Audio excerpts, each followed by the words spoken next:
Longtemps oubliés par les autorités tant nationales que provinciales, les ex-agents de la société Interlac, Makala, Kalemi et Kabimba, réclament justice et appui dans l'exécution du jugement numéro RT 297 rendu par le tribunal de grande instance de Kalemi il y a de cela près de 4 mois sur les dossiers les opposants à leur employeur de substitution, les groupes Taverne de l'honorable Bahati Lukwebo. Dans un mémorandum lu devant les sièges du parti politique Nojek, adressé au ministre d'État, ministre de la Justice et Garde des Sceaux et président national de la Nojek, Excellence Constant Mutamba Tungonga, sollicitant l'implication de ces derniers dans ces dossiers, ces ex-employés de l'Interlac réclament également leur indemnité d'attente et les frais du personnel non payés. Nous, ex-agents Interlac, Makala, Kalemi, Kabimba, venons solliciter auprès de votre instance l'appui dans l'exécution de notre jugement RT 297 rendu depuis le 8 mai 2023 au tribunal de grande instance de Kalemi contre notre employeur de substitution, groupe Taverne de l'honorable Bahati Lukwebo, lequel jugement impose à ce dernier de nous payer correctement nos décomptes finaux conformément aux accords signés avec notre ancien employeur groupe Enderbert Cement. L'exécution du jugement fut empêchée par l'introduction du certificat de non-exécution à la cour d'appel de Kalemi par la partie adverse, nonobstant la présence de notre certificat de non-dépôt au greffe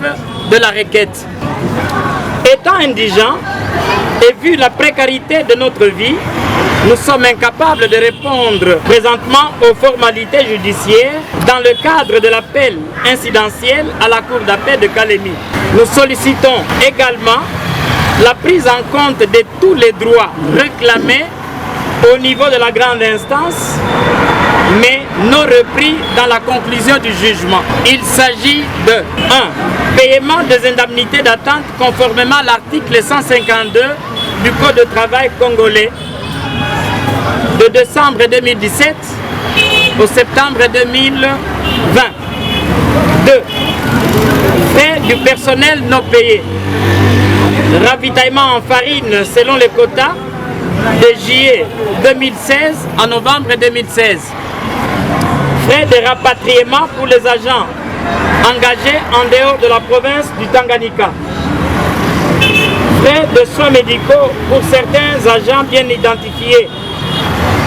Frais de mission non payés pour quelques agents bien connus. Paiement de 10 tonnes de ciment pour chaque retraité conformément à la convention collective Interlac.